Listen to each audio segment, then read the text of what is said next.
This program features live coverage of an African safari and may include animal kills and carcasses. Viewer discretion is advised. Good morning, everybody, and welcome to a overcast, grey, cloudy start to our morning. We must apologize for being delayed this morning. Unfortunately, we had inclement weather last night, which has led to a few lightning strikes, and I think there was an issue with the internet from the sort of receiver side all the way up on the mountains in the Drakensberg. So it is a bit of an apology about the fact that we are starting a bit late, but at least it's fixed and we're back out, which is absolutely awesome. My name is Tristan. On camera I've got Senzo, and like I said, it is a cold day, and so hopefully you are all going to help us cheer up and have warm hearts with lots of questions and comments, and you can do those on #SafariLive or at FC on the YouTube chat, and remember to keep them relevant to what you're seeing on screen. Now, you saw a very sleepy Pretty that was lying there, and that is kind of completely not what has been happening this morning at the Hyena Den. We have had the most magnificent morning sitting here with Corky and Pretty because the cubs have been out of control. They have been running around all over the place, and so I'm pretty sure they're going to make an appearance shortly. They've been running around the termite mound and kind of getting in the way of everything. So we're going to sit here with them. Hopefully the little ones will be out and about. While we do that, though, Brent is on the trail of one of our favorite female leopards, and one we haven't seen in quite some time. Well, you can just make her out through the Tamboti thicket. It is the first time I've seen this female since I've been back. It is Shidulu, but she has gone into an absolutely horrible block. Good morning, my name is Brent Smith. I have Craig the Batman on camera, and this is Safari Live. To do everything quick because we started so late, and we're going to find every animals very fast. Okay, bye. Okay, now remember, #Safari Live on Twitter, or just pop your questions in the YouTube stream or chat. Let's try to keep up with her. We're not going to be able to go into the thickets with her, unfortunately. There's a sensitive area, sensitive trees. Just trying to see. I've lost sight of her for now. You see her, Craig? Okay, I'm going to try reposition and get ourselves into a spot where we can keep following the gorgeous Shidulu. In the meantime, let's go see Jamie with Shidulu Food.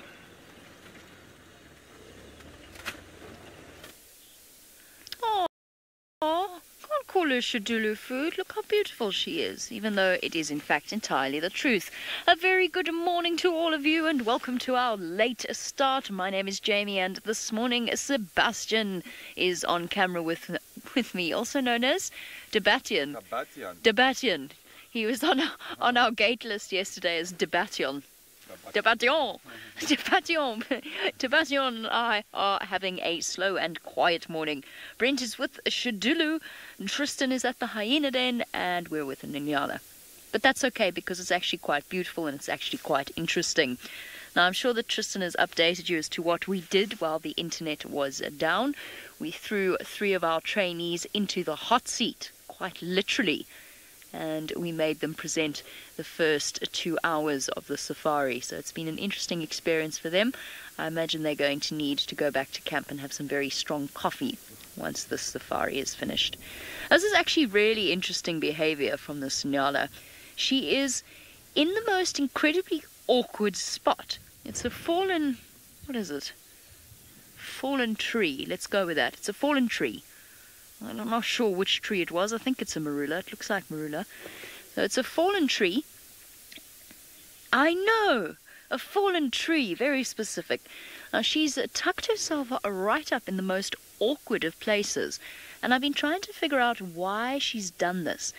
Now typically what you find with branches that have broken off big trees, things like knob thorns, when elephants have pushed them over or for whatever reason, what it does is it actually creates something known as a seed bank. So where various grass seeds, plant seeds, possibly even seeds from the fallen tree are sheltered away from the various animals that might eat them, as well as from erosion, because of course branches like this will help to stop the top layer of soil being washed away by, for example, some enormous rains like we had last night. I think we probably had about 5 mils there. Now, as fascinating as this entire sighting has been, Tristan is having the most incredible morning with the Djuma hyenas. Let's go see what they're up to. We have indeed. It's been the most epic morning at the den. We've had the most playful little cubs ever. The two of them have run around and have completely been hooligans this morning. I think it's this cooler weather that has allowed them to be the way that they are. Unfortunately, we have only seen two, which does not bode well for the fact that the third one, I don't think, is around, because these two have really been quite active, and the fact that both Pretty and Corky is here and we haven't seen a third one come out is not ideal. Now, I do apologize about the poll. Given that it is inclement weather, means that we have to put these roofs on, otherwise it gets a bit kind of wet, and we don't want the equipment getting wet. But as you can see, look at this. Isn't it amazing watching them? They are all over the place this morning. Super cute. What's super interesting about this, though, and what we've kind of witnessed during the course of the morning, is you can see moms are unfazed by what's going on. They've seen this 100 times before. The little one's going absolutely crazy. But what's been really amazing is to kind of figure out what's actually going on within the clan at the moment. We obviously know that the hyenas have disappeared from this area for a while, and the sort of social structures within them has been a little bit of a mystery of late. We don't really know the rankings of many of the females at the moment because of the time that they've spent away, but what we've worked out this morning is that definitely Corky is much higher ranking than what Pretty is. And how we know that is the little cubs, when they've been running around between everything, is that they have been biting all over Pretty. So you've seen the little one going to Pretty, pulling her ears, biting her tail, and her not reacting, which is generally a sign that that is a higher ranking little cub. The second thing is that this little cub has completely bullied Pretty's cub the whole morning. It's been grabbing it by the ears, dragging it around everywhere, biting it, chasing it, and so that indicates that it's most definitely more dominant in many respects. Now watch here, you'll see the interactions. Look at how it bites, and it kind of chases the other one all the time, and so Corky must be ranking much higher than what Pretty is at the moment, and that goes against a lot of what we thought we knew, because a lot of us thought that Pretty was the sort of would have inherited the leadership of the clan, given that she is related to Madam, or we think she's related to Madam, and was a daughter of Madam's, and that meant that she would have theoretically taken on that matriarchal status and that bloodline as being a high-ranking female. Corky has always been a high ranker as well, but I think there's been a complete shift, and it's why maybe we've seen a lot of scars on both of them, is that they've had to fight this out, and I think Corky has come out on top and is now the sort of dominant female within this group. It's definitely the way her little male cub behaves, it suggests so. And so we'll kind of sit here for a little longer, see what's kind of going on, and see if we can keep these two to carry on playing around. And while we do that, though, let's send you to Brent with the superstar that always likes to pose, and it sounds like she's found a perfect spot to show off.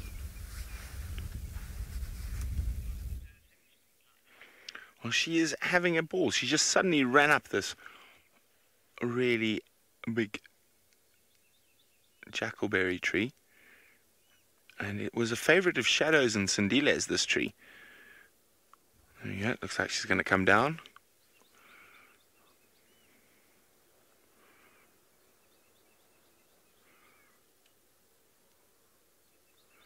Isn't this absolutely gorgeous?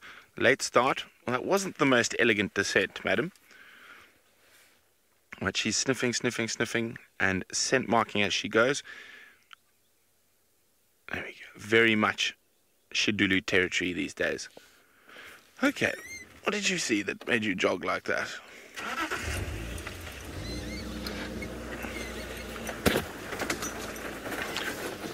Tony Tuto says, so nice to see Shidulu. We haven't seen her in a long time.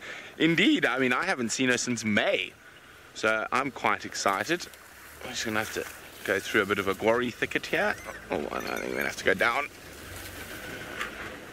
But unfortunately, the majority of her territory does fall to the west of our traverse, and we are very close to that boundary, so I'm just going to try keep up with her till she gets to the boundary. Hopefully she sees something to snack on in between, but for the moment I think we're not going to be with her for too much longer before she crosses into Arathusa. Oh, she's a pretty girl.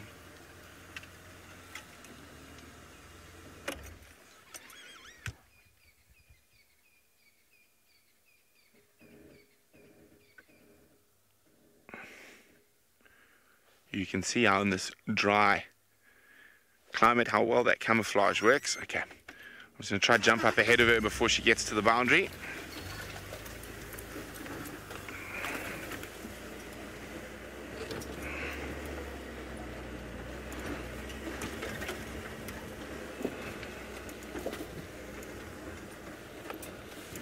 Don't turn around, go back, go back.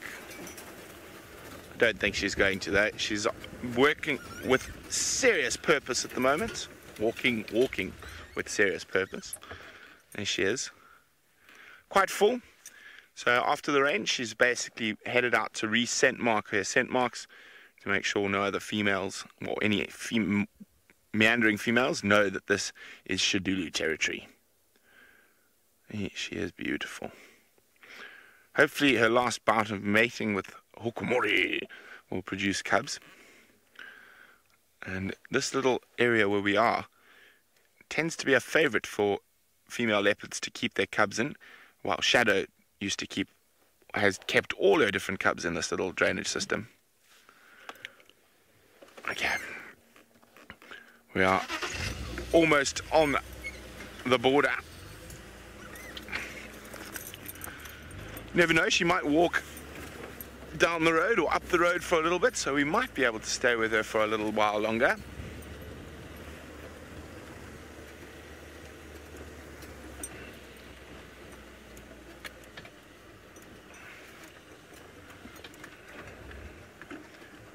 Morning, Henlo. Henlo is wondering how old can a leopard get. A female leopard generally gets to about between 13 and 15 years old in the wild. In captivity, of course, they can live longer. A very old female leopard, which is very unusual, they can get to sort of 17, 18, but that is very unusual for them to get to that age. However, male leopards, normally a little bit younger. They're normally 12, 13 years old, move on. Of course, you always do have exceptions that live for longer. Yeah, look at that. Sniff, sniff, spray, spray. Marking territory after the rain.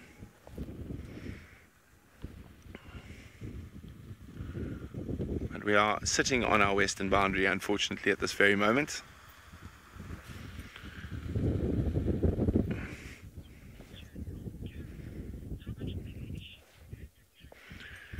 Carol was wondering how much bigger is Shadulu than Tundi? Much. I'd say she's got a good 10 or 15 kilos on Tundi. Tundi is quite a small female. Shadulu is one of the biggest females in this part of the Sabi Sands. Her tracks will often confuse you for a young male. She's got very big feet. But I'd say she's also quite a bit taller than Tundi. But I'd say in weight-wise, probably 10 or 15 kilos heavier than Tundi.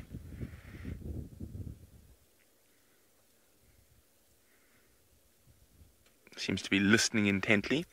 As I say, she doesn't look like she's really hunting. She's got quite a nice full belly.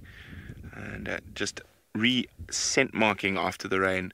So you'll often find that leopards and lions will do that after some rain. After their scent marks have been sort of diluted a bit, they will go out and re-scent mark their territorial boundaries and areas like that. So that's pretty much what she's doing at the moment. Hey, pretty girl. She's going to walk right behind Craig.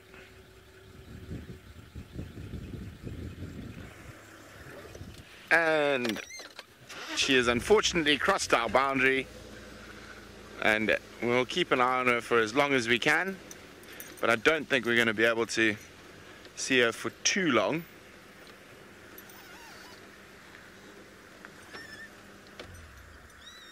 As she's going to disappear.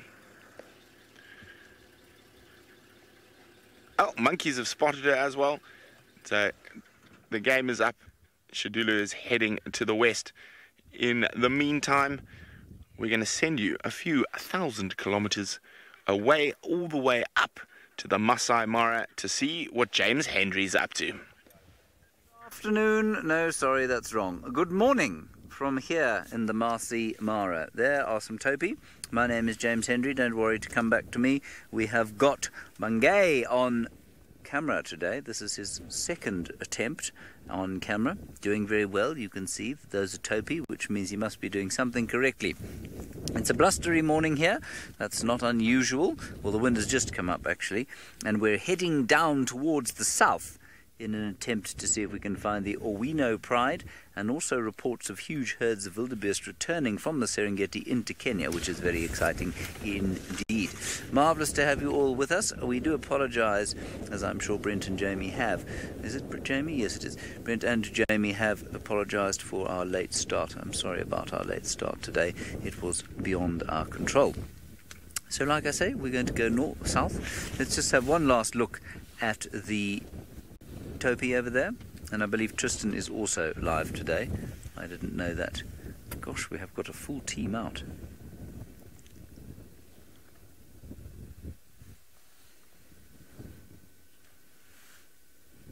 Ah, well, let's go back to Jamie, because she's got something smaller and slightly rarer than these topi.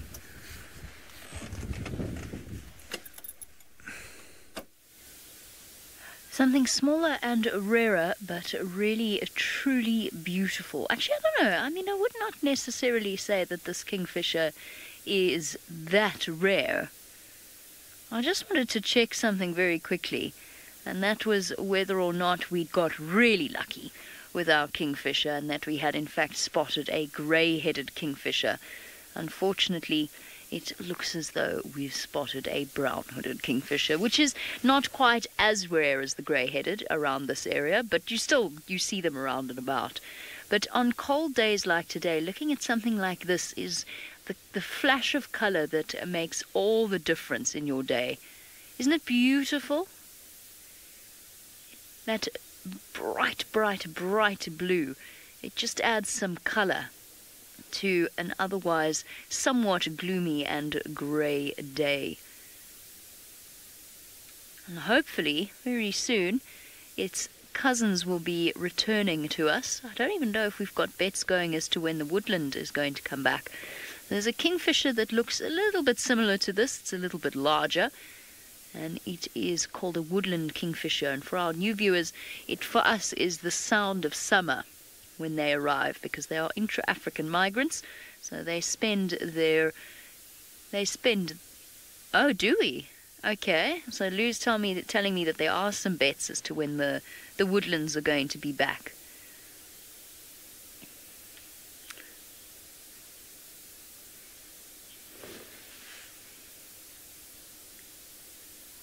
Okay, so Brent is going with the 5th.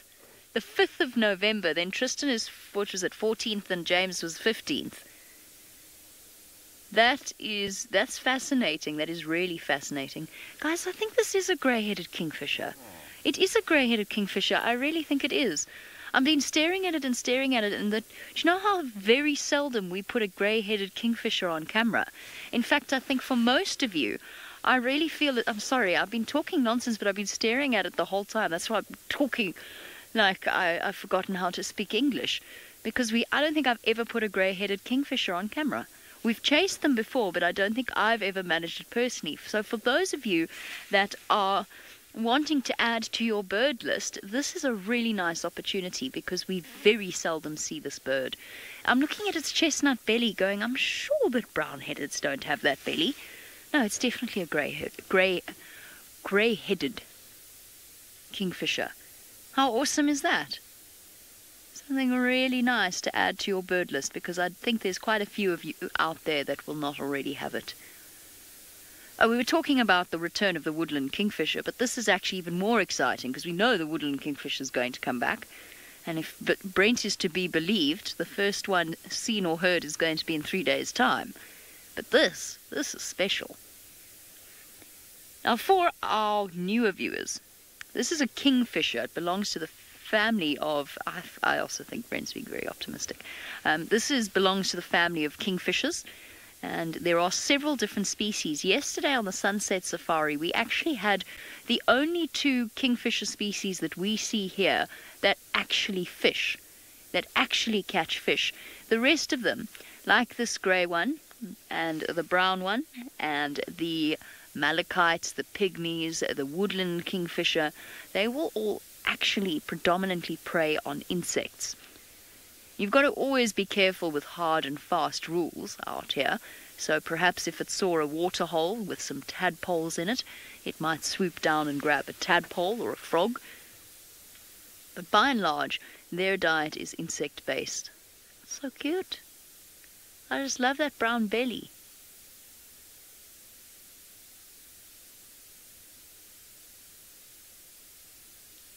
Breathing quite fast. I suppose most birds do. Birds generally breathe much faster than mammals do. Oh, seen something. Seen something. It's ducked down there. Let's see if it comes back up again. Yep, there it goes. Did it get something? Did you get something? No, you didn't get something. Missed it. Missed it. So while we're sitting here nattering on, this kingfish is actually perched up here searching for the insects that we were talking about. Birds, all birds, have extraordinary eyesight. That is going to come back to the same branch. Oh, Seb. No, it was a good guess. It was a jolly good gamble. I don't know, I've lost him completely. He went on the rocks there. He went down to the rocks and then he nipped back up with something and now I've lost him. Where did he go? Oh, I think...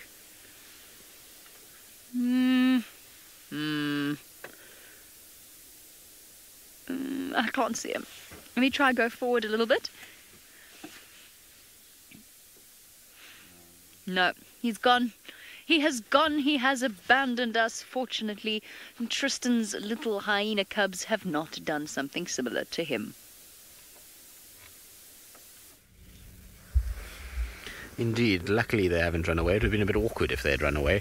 I'd imagine that would have certainly put the cat amongst the pigeons in regards to the adults here, because they would have been a bit panicked if their little ones had run. But you can see that Corky's cub is in full play mode at the moment. Lots of biting going on and sticks are being ravaged. Ears are being pulled, and it's pretty much just general chaos with this little one this morning. It really has kind of had the best morning running around. The amount of energy that this little cub has had during the course of this morning has been quite something. Now you can see that they're a little bit kind of nervous. There was another car that's just started and it looks like it might be kind of moving out of the sighting, and so that's maybe why they were a little bit kind of shy of what was going on.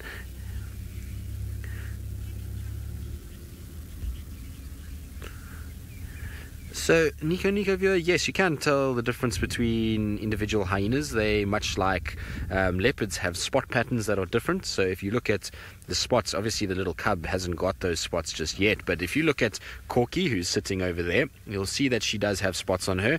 And you'll use all kinds of different things for hyenas. You'll use the spots along the side of the body, and then also any markings around the face and ears. You'll notice she's got a sort of V out the top of her left ear, and then at the bottom of her left ear there is a little piece that kind of dangles down. There you can see it now that she's moved in. No, don't change. No, she's tucked her ear in, but there's a little piece that dangles down that allows you to be able to see that. And then, like I say, the spot pattern on her, she's got that perfect little line that runs along her left flank. That's almost like a straight stripe that goes from the middle of her body over her left hip. And every hyena will have completely different spots to the other one. Now, if you look at Pretty on this side, who's lying down, it's quite tricky to actually see many things with her. She's a very different color to Corky. She's a lot more sort of orange, if you want to call it that. She's a more vibrant color, and then she's got these scars just next to her right eye, so you can see those scars quite clearly there, and also a very big amount of damage to her left ear. So you can use all kinds of things to tell the differences, but yes, you most certainly can tell the difference between them, and you will be able to, like I say, using the spot pattern. But look at these two, they're still having the best time this morning. There's been so many games, and look how it's pulling at that one's leg, and you can see the submissive behavior. Even though the one on the left is so much bigger and older, it's still submissive to that little one just because of the rank. It really is amazing to kind of watch hyenas and the society that they have, and how there is definitely a bullying factor that takes place if you're a higher ranker. Now you see, look how that one is grabbing it and pulling it by the ear. Don't be naughty. It's cute but naughty, this little one, and it has, like I say, been on fast forward this morning. It has been all over the place. It's run round and round and round and round. It's bullied Pretty a bit. It's bullied the cub. It's been on Mom. It was suckling for a little bit. Look at that. Isn't this cool? They are so cute when they're this age, and this is one of the things about a hyena den that really is why we like to spend time here, because it completely dispels these myths about hyenas being these horrible animals that are ugly and don't really have anything interesting about them. Den life can be one of the cutest things ever, and it really can kind of change people's perceptions on hyenas. They're an amazing creature that is full of intelligence and full of cuteness, particularly at this age. When these two little ones kind of play, it really is sweet to watch. Now, both of them have taken big tumbles this morning down the bank of the termite mound and ended up on their backs, which has also been quite entertaining. And you can see many sticks have also borne the brunt of their hyperactiveness this morning. It's been quite interesting watching how they've gone about their business and how everything gets bitten and played with.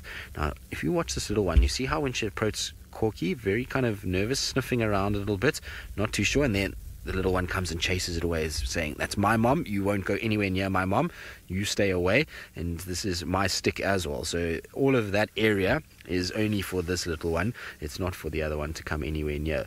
Interestingly enough, though, we haven't seen Pretty's cub moving towards Pretty to suckle, which is quite strange. I thought it would, given that Corky's cub did suckle for a bit of time. But look at this, you can see lots of bullying going on and lots of biting and playing. I've thoroughly enjoyed being here this morning. We've seen, oh no, yes, now it's, tables have turned somewhat. There we go. Yeah, now back to Mom we go.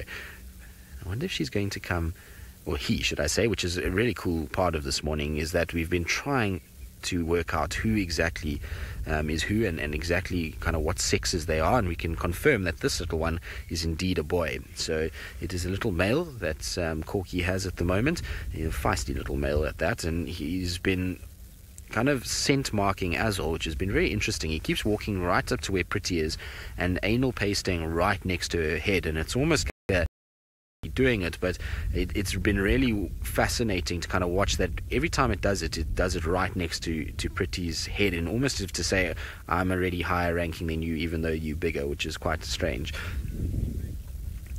So, Carol, it doesn't know its ranking from birth. What happens with it is it sees its interactions of its mother, and it realizes what it can get away with, basically. So it pushes the boundaries like any kind of child will do, and it realizes that very quickly Mom will snap at any other cubs or any other adults, and so it too mimics its mother's behavior in many respects, and that's how the kind of rank works. You'll also find that everybody else within the sort of system, so all the other hyenas that are around, if they know that hyena is higher ranking than it, they will be respectful to that little cub, and they will allow the cub to be naughty around it. If it's not a higher ranking individual, then you'll find even the adults will snap at it and they'll put it in its place. And so it's more learnt behavior than it is actual kind of instinct. When they're born, they're all kind of born pretty equal, but the way that the rest of the clan interacts with them and the way that they are able to interact with the other cubs within the den, very quickly they learn where their kind of place is, and so they know then that they are able to get away with more because their mother is higher ranking or lower ranking depending on which one it is. So it's all learned behavior more than actual instinctual behavior when it comes to a ranking system. But this has been the most magic morning with the den. I haven't had the den too active too many times. I keep sort of striking out, but I suppose they're getting to that age now where they are going to be a lot more active and come out of the dens a lot more and play a lot more as they get to this kind of phase. This is my favorite time of a hyena's life, when they are this sort of between 2 months and 6 months. That's at their most playful and their most cute, and they generally sort of get their personalities during this period. Right, we're going to carry on sitting here. We'll watch the chaos that ensues with the little ones going about their business, and while we do that, though, let's send you to Master Bond up in the Mara and see what he's up to.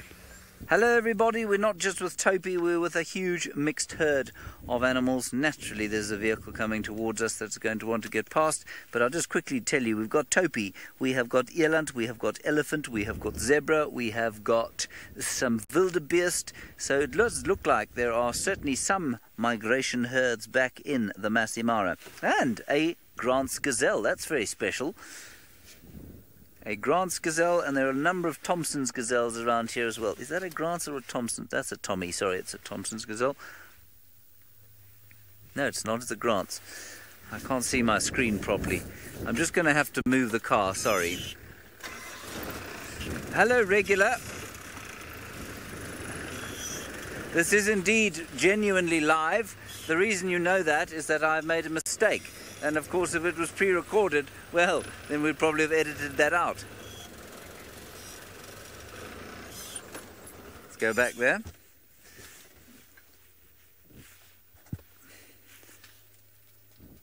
To our gazelles chasing each other. Very nice. Now, there are two kinds of gazelles here. There are Grants and there are Thompsons. The Thompsons are the little ones with a big thick black stripe down the side, and the Grants are the taller ones that don't have the black stripe down the side. Now, to find them in a mixed herd like this is quite special.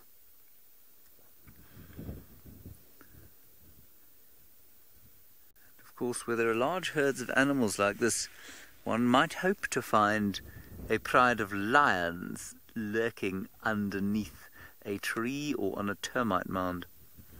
Lily, you say there are so many animals here. Lily, it is really astonishing every time I come back to this area and sit in amongst herds like this. The sheer abundance of life that these ecosystems support is just utterly astounding. There is yet another vehicle coming past. It is quite amazing. There are more cars here than there are in downtown Bangkok. That's not true. They just happen to be going past me at the wrong time. There we go. Let's go back again. Okay, there we are. Right, so there they are. All of these vast herds. And apparently we're not going to look at them now. We're going to go back to Brent Leo Smith, who is going to tell us about his morning plans.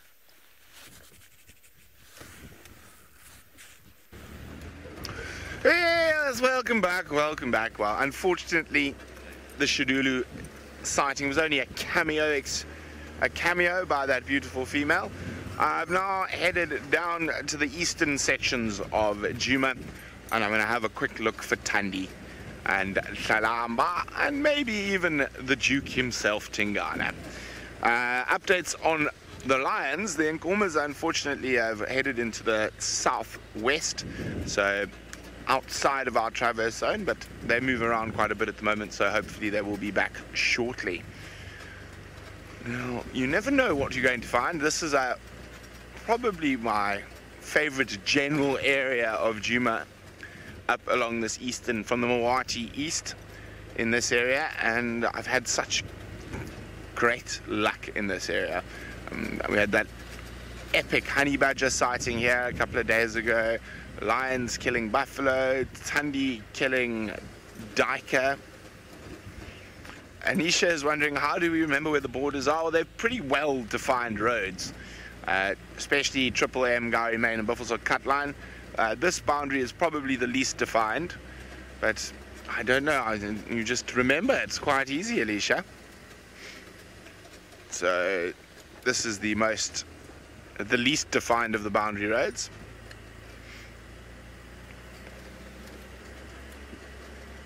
We're going to have a quick squiz down here, see if any sign of Thandi coming back from Torchwood. Maybe head down towards Buffelshoek Dam, see if Tingana has been in that area. Now, after a cold, windy, dark night like last night, it's ideal hunting weather.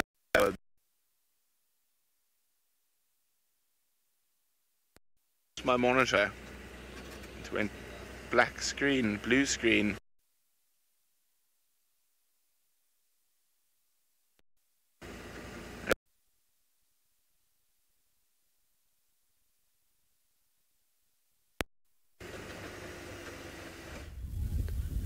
Now, unfortunately, it sounds like Brent's got a few little gremlins to sort out, and so hopefully he does, and well, you're back with us, and a very sleepy pretty. Is that not the cutest thing? She's kind of got her paws sort of over her face, and her little tongue is still sticking out. Shame, girls. It's been a tough morning with the little ones keeping you awake, that you're having to kind of cover your eyes, and it's all been too much at this stage. Time for a good nap. Anyway, the little ones are still running around. They're still being as boisterous as ever. It's been super cool to actually, probably the highlight of this morning for me has been watching them run around, and then we had them both whooping which was very cool. They had this tiny little whoops that, of course, are nothing like the adults yet, but they were super, super cute to hear, and they kind of made these little squeaky sounds more than anything else, and it was really very, very sweet, and hopefully they'll do it again. They obviously are practicing and learning, and with the moms being around, they've got free reign to kind of be as playful and as sort of exploratory as possible, and that's why they probably are whooping. But I would imagine that game time must be slowly starting to come to an end. It's, you know, they've been running around for a solid 2.5 hours now without really breaking at all, and so I'm sure those little legs must be starting to get quite tired. I really like this little one that's kind of crawling around at the top because hello hyena. There's another one that's arriving now. Let's see if there's going to be some talking. There's often little whoops and little low grunts. You see how they will greet one another. They will go and look at that. They'll kind of sniff and just go and kind of greet and make sure that everybody knows who they are. See, it's sniffing the genital area. Now, that's very typical for hyenas. When they greet one another and they're just checking who everybody is, this is what they will do. And they'll kind of make sure that they know, okay, it's part of the same clan, all is good.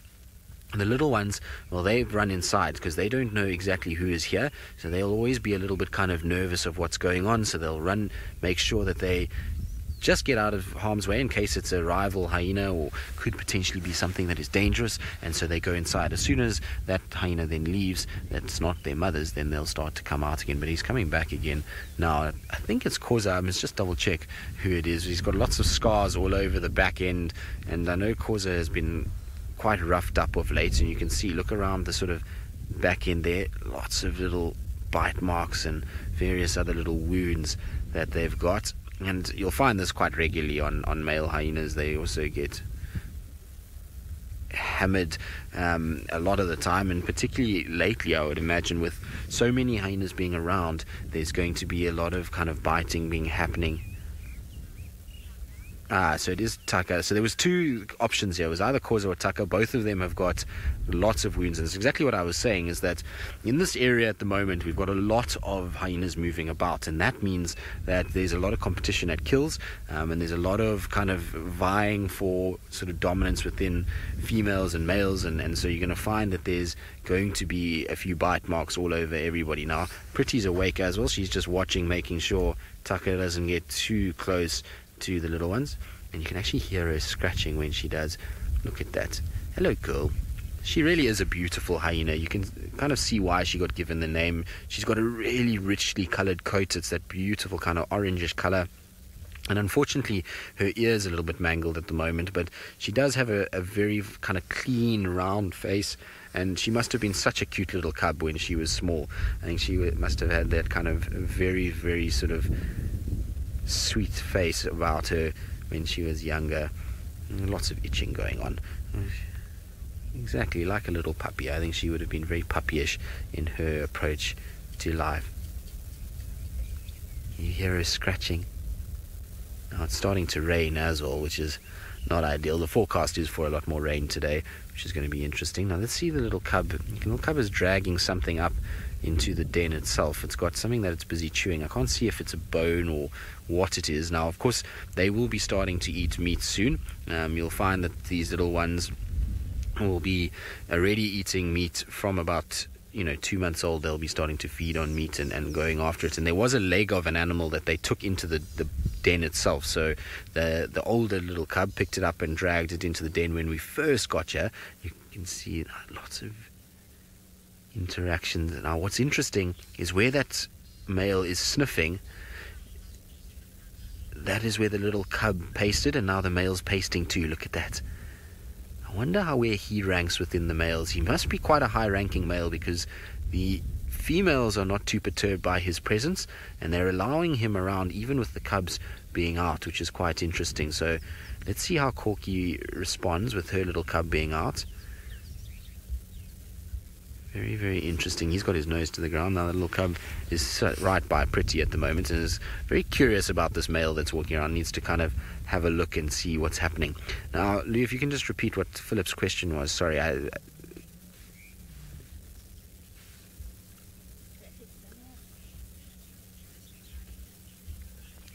Right. So you can just hear Taka as he's moving off and kind of going off into the thickets. But Philip, being scavengers, would they eat another hyena cub? Maybe. You never know with hyenas. They possibly could. I don't think so. We would see. Maybe. I mean, it does happen. I personally have never seen it. I see the little one is just marked on top of where that male is marked. Look. Look at that behavior already at that age. And even phlegm grimacing for us as well. That's so cool.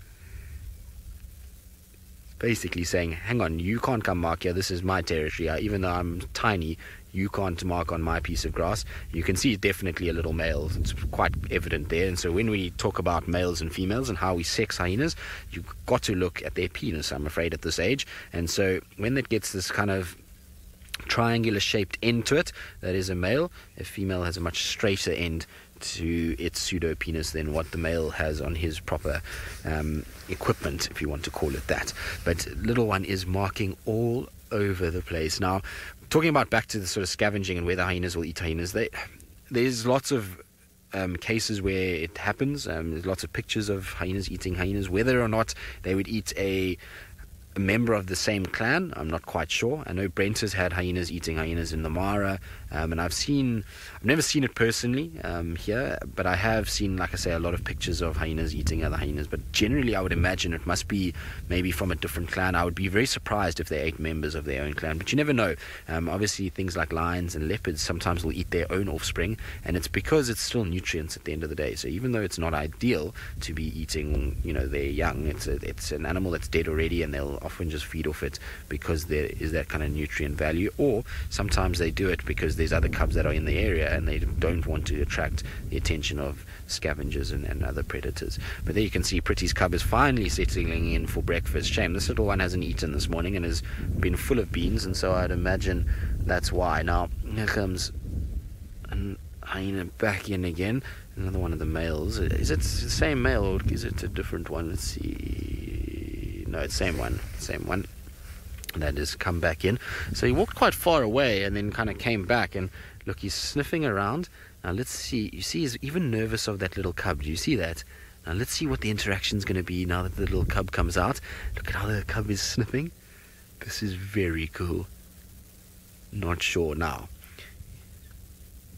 Backpedaling a little bit, and you can see Corky is watching very carefully. So Corky would have intercepted there. Had this male come anywhere near that little cub, Corky will come along and sort everything out. But he's just pasted again right over the top. It's a game of pasting at the moment. So we've seen both of them paste the same piece of grass twice, and the cub, I wonder if it's going to go back there to go and sniff.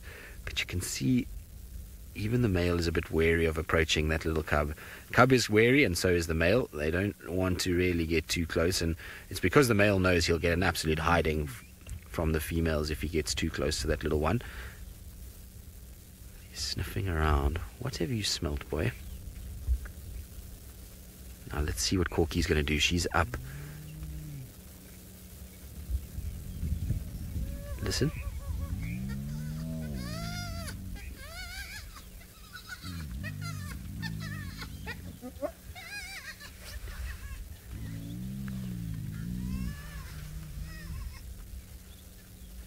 Did you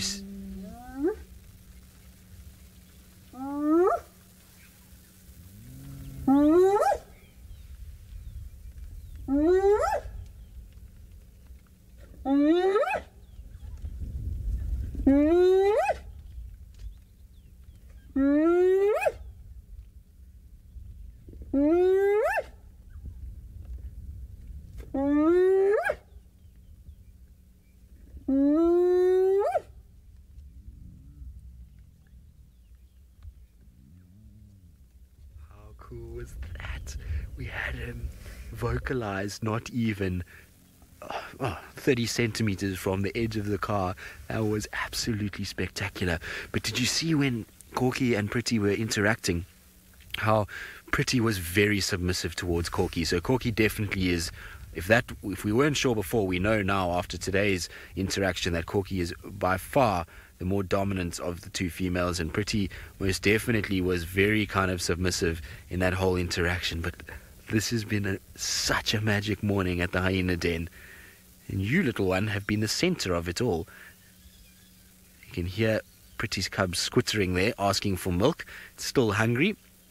And there we go, we're pasting back over the same piece of grass once again. Corky's just sniffing around, just making sure. You're still talking, boy.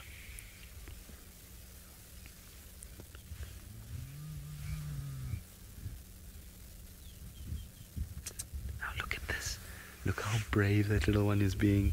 It's going right towards where the male is, and there's this constant little interactions that are taking place. It is so interesting spending time with these guys. Now often we kind of talk about how intelligent hyenas are and that they have these complex social interactions, and when you spend time at the den like this, it is fascinating to watch how it all plays out, and particularly when you've got males interacting with females. You've got obviously the ranking system that is in place, and then little ones in between all of that. It makes life very interesting, and it really can be sometimes quite difficult to work out what exactly is going on. You kind of wish that you spoke hyena to be able to actually figure out everything that's happening, but it's so cool to be able to watch this. And you can see basically Corky is just running interference. She's basically saying, you can come here, but you can't come too close to my little one. Stevie, no, not necessarily. Not all male hyenas will be outranked by females. Remember that hyenas, even as a little male, will take on the kind of ranking of the adult female. And so in Corky's case, even though it's a little male cub, he's going to be kind of seen as her offspring and as quite high ranking even as he gets older and gets more developed. And it's sometimes what you'll find is even males will kind of challenge to become leaders, if you want to call it, of the clan, and they can stick around and still bully females that are very low ranking. So it's not always the case that they fall underneath females. Males can kind of find their way to the top and still sort of have a rather high ranking even if they are boys. So this little one, he's going to still carry that ranking even as he gets a little bit older. And obviously it then depends on what happens within the clan going forward. By the time that this guy is able to mate, well, the dynamics within this clan could have changed once again, and things could be very different. But for now, it's nice to be on top and to be the one that kind of runs around and be the sort of boss of what goes on at the den. Anyway, from a cuteness overload, we're going to send you back across to James. Not that James apparently isn't cute, although I don't find him very cute at all. I believe many of you do. Let's send you back to him and see what he's got to say. Yes, back to us in the Mara. That there, of course, is a huge fig tree. We've come down towards the Salt Lick area now, and there are a lot of eland around the place. There are still more zebra. On the far hills there are some wildebeest. And still we are hoping to find some lions in this area to unravel what's been going on with the sausage tree pride and the Owino pride. It's just really very special. In the distance you might just be able to hear a hammerkop going.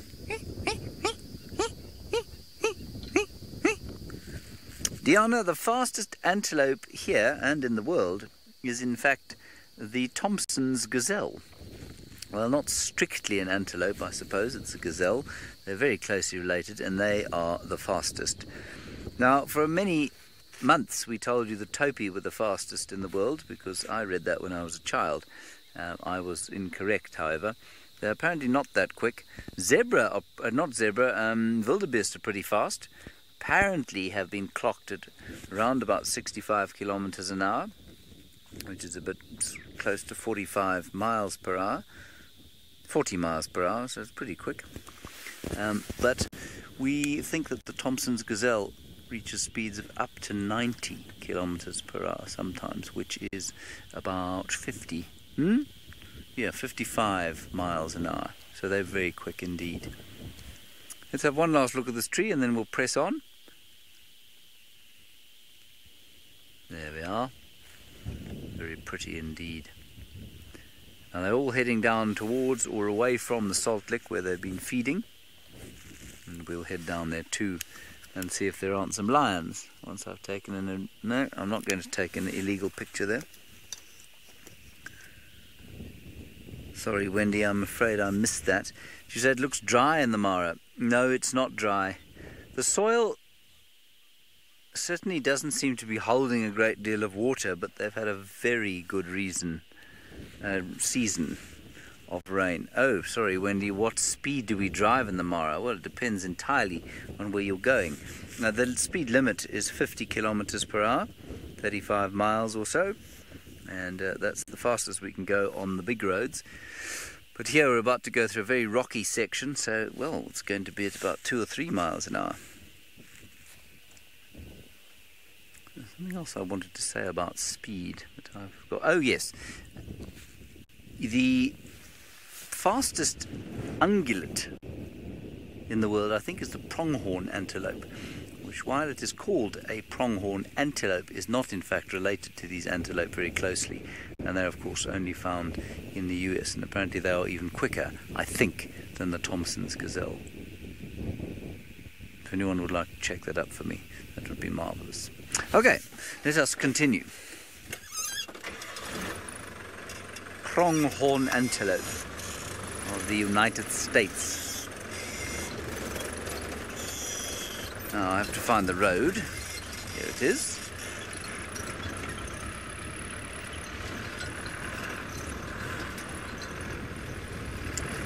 In the meantime, I believe that Miss Patterson is doing something called bumbling about.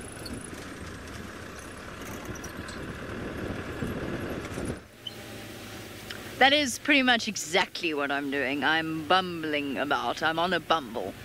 I have a half-formed intention in my head, and that is to look for Hosanna and Tingana. I suspect those two are on a kill somewhere. I mean, the most likely way around that is that Hosanna killed something and Tingana went and joined him.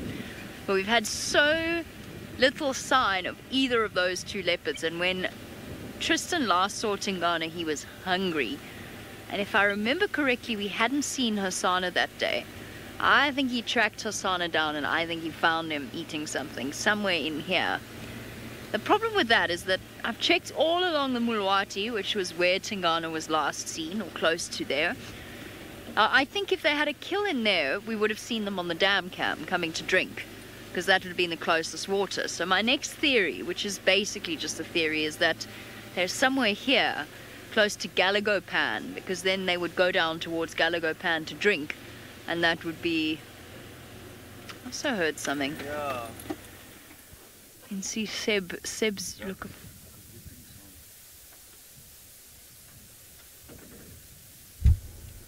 Is that a frog, maybe? Of course it stops. To be completely honest, it almost sounded like a flufftail, which is a bird that we never see here. But in these weather conditions, misty morning, you never know. Flufftail blown off course. Kyan, you want to know about the weather, so that brings us to a sort of nice loop. And I would show you a picture of a flufftail in my book, but I don't have my book here. Oops. So Kyan, yes, it did rain last night. I think it probably rained somewhere in the region of about 5 or so mils, if that. So not a huge amount. Apparently a bit further to the east of us it rained quite heavily. I think Nkoro even had some of their water holes filled up slightly. So it did rain. You know when most of the rain was? Let me tell you exactly when it rained the most. During the exact hour of our rehearsal yesterday evening. As Seb and I were lucky, we were stationary, we were at the hyena den, but that was when it rained about half an hour after we finished the sunset safari yesterday. We stayed out to do our rehearsal, Seb and I were at the den, and it was pouring. That's why I'm wearing my grey jacket today, because all of my other jackets are soaked through, and they haven't had a chance to dry. That's when it rained the most. The more I drive this car, the more I'm slightly concerned it's going to stop working. It also smells very strongly of petrol, which isn't great. Now, I think that Hosanna, at least, is in here somewhere, and whether or not Tingana is with him, I still am not 100% sure. Okay, We're going to keep looking. I really have not had much luck today or any success at finding you any mammals. Luckily, Tristan is still sitting at a somewhat smelly hyena den.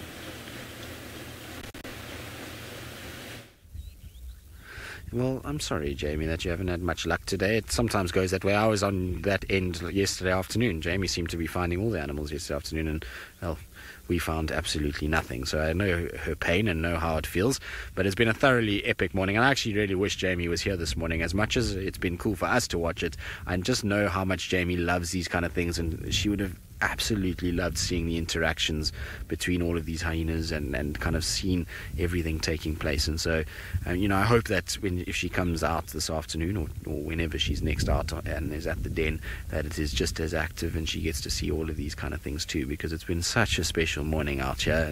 And like I say, I mean, obviously we know Jamie is the hyena queen out here, and she really kind of understands them probably far better than any of us would.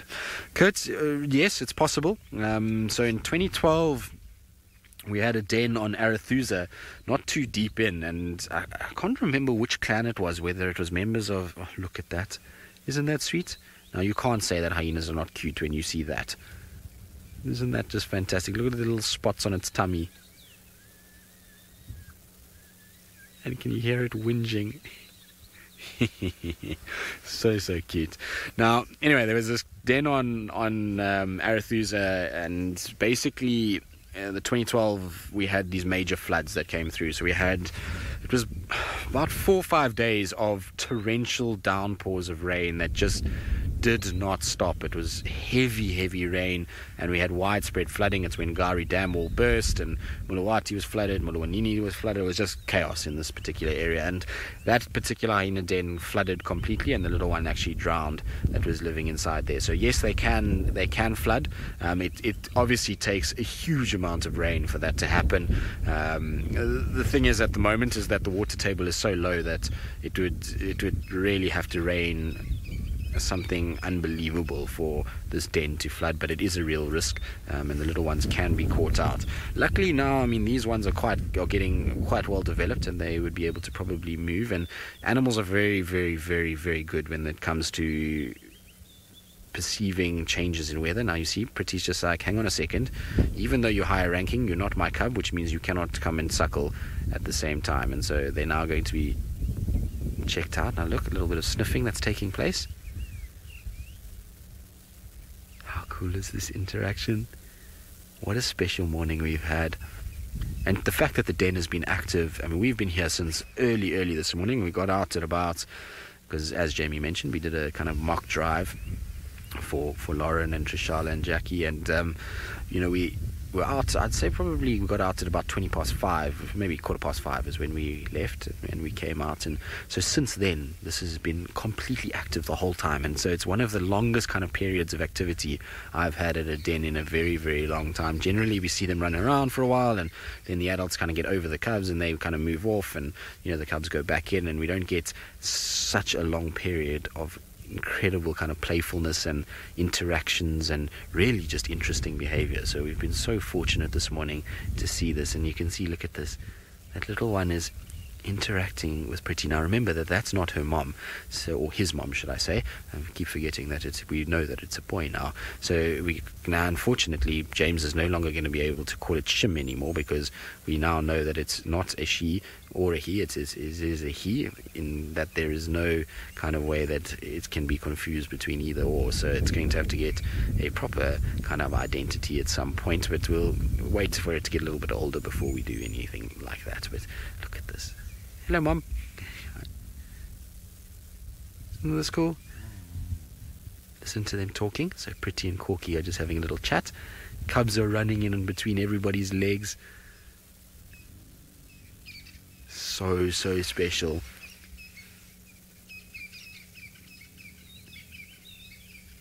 Isn't it nice to have a hyena den back on Jumo once again? Shame, look at the little cubs being bullied. See, Pretty is just running between the two cubs and saying, okay, now you two, enough. See, look at it biting. So cool. This has been such a special morning. I wonder if the adults are going to move off now. It looks like Corky and Pretty are both up, and I wonder if they just decided, right, it's time for us to go and put these two to bed. They've had a big morning and they've run around like hooligans, and maybe it's time now for the two of them to actually go to sleep. You can see they're kind of ushering them almost towards the den. Look at that little one. Look how feisty it is and how it just bites the other one.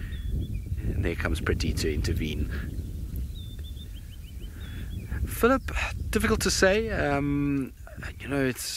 There's a lot of kind of parts of hyenas' lives that we don't get to see, particularly here at Djuma. We haven't seen a lot of what's gone on, so we can't with any certainty say that both these cubs have been fathered by the same male. It's possible, given how close they are in age, but they could have mated with different males. We don't know, to be honest. It's impossible for us to make a accurate assessment of whether or not that is the case. Unfortunately, with the sort of secretive part of their lives and the fact that we're not out at night, maybe a lot of the sort of mating interactions that have taken place we weren't privy to at all, and so we can't say whether or not that's happened. But shame, this poor cub of Pretty's is being bullied this morning. Must have puncture wounds everywhere at this stage. Obviously, hyenas are tough animals, and you can see where it starts. The ability to take a beating starts when they're tiny, when they kind of pull each other around and bite each other, and that's why later in life, when they actually fight with things like wild dogs, it's all kind of part and parcel. They've done it all their lives, and they're quite used to biting one another and having a good kind of game of it now. Let's see whether that one will try and go and suckle with Pretty's cub. I don't think so. Jacqueline, no, very seldom will you see hyenas bare their teeth in aggression. That's not how they do it. They will, obviously growling is part of it, so they have these low kind of grumbles that they have, and they have the most amazing kind of alarm call, if you want to call it that. When they see things like lions, they have this really kind of epic sound. It almost sounds like a dinosaur out of a Jurassic Park film. But showing of teeth, no, not like the cats. So it's not like leopard and lions that will open their mouths and really kind of display those teeth. They don't really do that as much as what the cats do. They generally will posture and use their body, and then just be quite abrasive in the way that they approach the situation. If they want to show aggression, they'll run in and they'll try and snap and bite and dominate like that, rather than a visual display of teeth and snarling and growling. Just still absolute chaos though. These little ones are full of the joys of life on a cold, blustery morning, and that poor Root has taken a pounding from this particular little cub as well. So it's been a bit of chaos this morning. It's been an absolutely wonderful morning though. I've thoroughly enjoyed spending time out here. I am going to thoroughly enjoy though heading back home too, because it is absolutely freezing. My hands are frozen, and I can see Lauren behind me here is also really cold at this stage, even though they've got blankets and are all tucked up. So it's going to be nice to head back and just get something warm to drink. I know it's been a short and sweet drive this morning, and once again, apologies that the internet was down, but it's the way things go, considering that we are out in the middle of the bush, and that we're still able to bring you these things is quite astounding to me, and the fact that we do it as regularly as we do is pretty special. But hopefully you enjoyed it. It was a fine start with Shadulu moving around. It's been a long time since we've had her, so that was quite nice. And then obviously the hyena den has been absolutely incredible. So from Brent, myself and Jamie, Louise in final control, all the camera operators, we'll see you all this afternoon on our Sunset Safari.